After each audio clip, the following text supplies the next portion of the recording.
ആദ്യം തുപ്പിയത് വേണമെന്ന് പറഞ്ഞു. എന്ത്? വെള്ളം വായിലിട്ടിട്ട് ആ ബക്കറ്റ് ഇങ്ങനെ തുപ്പുക. എന്നിട്ട് അതിൽ കൈയിട്ടാണ്ട് കോരിയിട്ട് പിന്നെ മോന്ത കഴുകുക. ഓൻ്റെ മോന്ത എന്തിനു പറ്റും? അതുകൊണ്ട് തന്നെ ചിത്രം പറ്റാതെ ഒക്കെ മനുഷ്യൻ കണ്ടാലേ ഓക്കാനിക്കും. എന്നിട്ട് അതുകൊണ്ട് മുഖം കഴുകുക, പിന്നെ കൈ ആദ്യം ഉള്ളം കൈ കഴുകുക, പിന്നെ മുട്ടുവരെ കഴുകുക, കാലും അതുപോലെ നെരിയാണ്ട് താഴെ കഴുകുക, പിന്നെ മുട്ടുവരെ കഴുകുക, പിന്നെ അതങ്ങനെ കയറിയാണ്ട് പോയിട്ട് അതങ്ങ് തിരിക. അടിവസ്ത്രങ്ങളുടെ ഭാഗം വരെ തുടച്ചെടുത്ത് ഇതിൽ പിഴിഞ്ഞു ചേർക്കുക. ഞാൻ പറഞ്ഞത് തേനിൽ ചാലിച്ച് 3 നേരം. എന്നിട്ട് അത് കണ്ണേറ് പറ്റിയവന്റെ തലയെ കൂടെ ഒഴിക്കുക. ഈവന്മാരെ തലയെ കൂടെ ഒഴിക്കണ്ടേ? അത് തലയെ കൂടെ പുറം ഭാഗത്ത് ഒഴിക്കണം. അതാ നിയമം. മുന്നിൽ കൂടെ പറ്റൂല.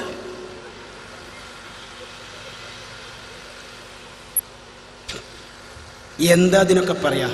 ഇത് അതുപോലെ ഇതൊരു സാധനമാണ്. സന്തുഷ്ട കുടുംബം സമസ്തക്കാരതാണ്. രണ്ടിനും കൂടി ഒരു നുകത്ത് കെട്ടിയാൽ അത്യാവശ്യം വയലൊക്കെ കൂട്ടാൻ പറ്റും. ഇവരാണ് പോലും മുജാഹിദ് പ്രസ്ഥാനത്തിന്റെ ആദർശവാദികൾ. ഇവരാണ് പോലും മുജാഹിദ് പ്രസ്ഥാനത്തിന്റെ സലഫിസം നാട്ടിൽ പഠിപ്പിക്കുന്നത്. ഇതാണ് പോലും സലഫിസം.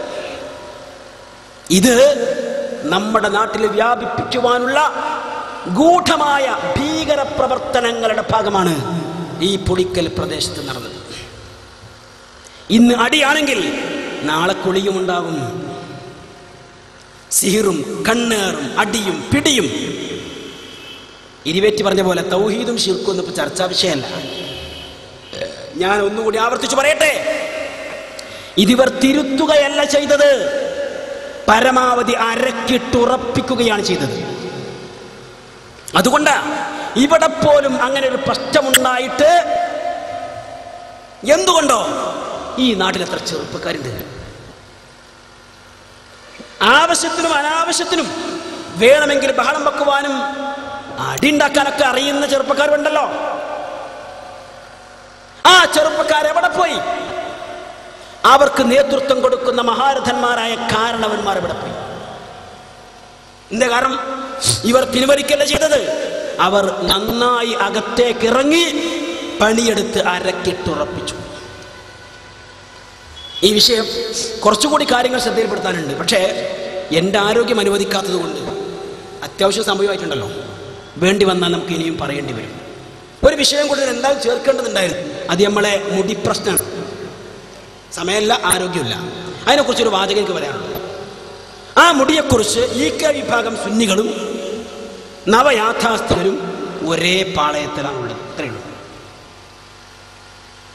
ഒരേ പാളയത്തിൽ ഈ പുളിക്കലിൽ വരെ പ്രസംഗിച്ചു എന്ന് ഞാൻ കേട്ടു. ഞാൻ നേരിട്ട് കേട്ടിട്ടില്ല. എന്താ പ്രസംഗം? ഇപ്പോൾ കൊണ്ടുവന്നിരിക്കുന്ന മുടി റസൂലുള്ളാഹിന്റെ മുടിയല്ല. ആയിരുന്നുവെങ്കിൽ അത് വെച്ച് ബർക്കത്തെടുക്കുന്നതിൽ ഞങ്ങൾ മുമ്പിലുണ്ടാകുമായിരുന്നു. എന്താരാ പറയുന്നത്? പേരിന് മുജാഹിദായ ആൾക്കാർ. മുജാഹിദ് പ്രസ്ഥാനത്തിൽ അംഗീകരിക്കാൻ പറ്റുമോ? 5 നേരത്തെ നമസ്കാര വേളകളിൽ അത്തഹിയാത്തിൽ അല്ലാഹുമ്മ സ്വല്ലി അലാ മുഹമ്മദ് എന്ന് പ്രാർത്ഥിക്കുമ്പോൾ കൂടെ പറയുന്നെന്താ? അല്ലാഹുമ്മ ബാരിക് അലാ മുഹമ്മദ് വഅലാ ആലി മുഹമ്മദ് കമാ ബാറക്ത അലാ ഇബ്രാഹിം വഅലാ ആലി ഇബ്രാഹിം. അല്ലാഹുവേ, അല്ലാഹുവിന്റെ റസൂലിന് നീ ബർക്കത്ത് ചൊരിഞ്ഞു കൊടുക്കണം, അവിടുത്തെ കുടുംബത്തിനും ബർക്കത്ത് കൊടുക്കണം.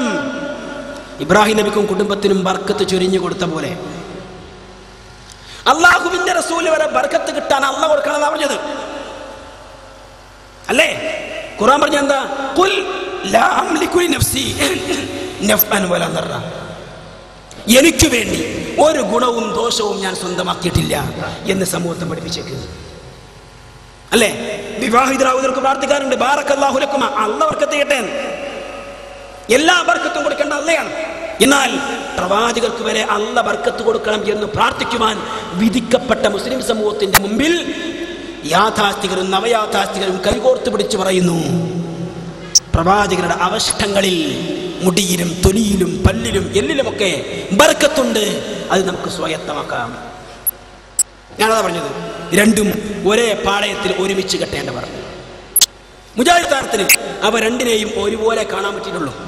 ഈ അടുത്ത് മുജാഹിദ് സെന്ററിന്റെ ന്യൂ ബ്ലോക്കിൽ ഇതുമായി ബന്ധപ്പെട്ട് ഉണ്ടായ തർക്കങ്ങളും ചർച്ചകളും അതുവഴി ഉണ്ടായ സംഘർഷങ്ങളും ഒന്നും ഞാനിപ്പോൾ വിശദീകരിക്കുന്നില്ല.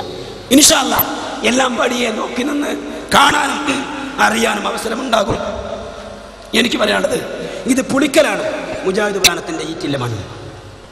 ഏതു തരത്തിലുള്ള അന്ധവിശ്വാസങ്ങൾ ആരൊക്കെ കൊണ്ടുവന്നാലും കൊണ്ടുവരുന്ന മുമ്പേ തിരിച്ചറിവാനുള്ള ആവറേജ് ബുദ്ധിയുള്ള നാം ഏറ്റെടുക്കേണ്ട ദൗത്യം ഏറ്റെടുക്കണം.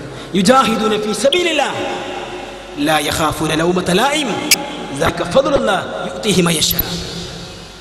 അല്ലാഹുവിന്റെ മാർഗ്ഗത്തിൽ ധർമ്മസമരം നടത്തുമ്പോൾ ഒന്നിനെയും ആരെയും ഭയപ്പെടാതെ, ഒരു ആക്ഷേപത്തെയും ഭയപ്പെടാതെ ഈ ദൗത്യം ഏറ്റെടുത്ത് മുന്നോട്ട് പോകാൻ നാം ശ്രമിക്കണം. അത് അല്ലാഹുവിന്റെ ഔദാര്യമാണ്, അനുഗ്രഹമാണ്.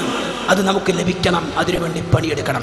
നമ്മളെ ഇത് പറയാനുള്ളൂ, ഇത് പ്രചരിപ്പിക്കാനുള്ളൂ, ഈ മാർഗത്തിന് മുന്നോട്ട് പോകാനുള്ളൂ.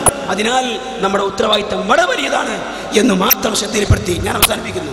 നമ്മുടെ എല്ലാ സുഹൃത്തുക്കൾക്കും, മരിച്ചുപോയ പണ്ഡിതന്മാർക്ക്, നേതാക്കന്മാർക്ക് അല്ലാഹു എല്ലാ പാപങ്ങളും പുറത്തു കൊടുക്കുമാറാവട്ടെ. പരലോകത്ത് വിജയിക്കുന്ന യഥാർത്ഥ മുത്തഖികളിൽ മുവഹിദുകളിൽ തമ്പുരാനെ ഞങ്ങളേവരെയും നീ ഉൾപ്പെടുത്തി അനുഗ്രഹിക്കണമേ. റബ്ബനാ ആതിനാ ഫിദ്ദുനിയ ഹസന വഫിൽ ആഖിറതി ഹസനത വഖിനാ അദാബന്നാർ വആഖിറു ദഅവാനാ അനിൽ ഹംദുലില്ലാഹി റബ്ബിൽ ആലമീൻ. വസ്സലാമു അലൈക്കും.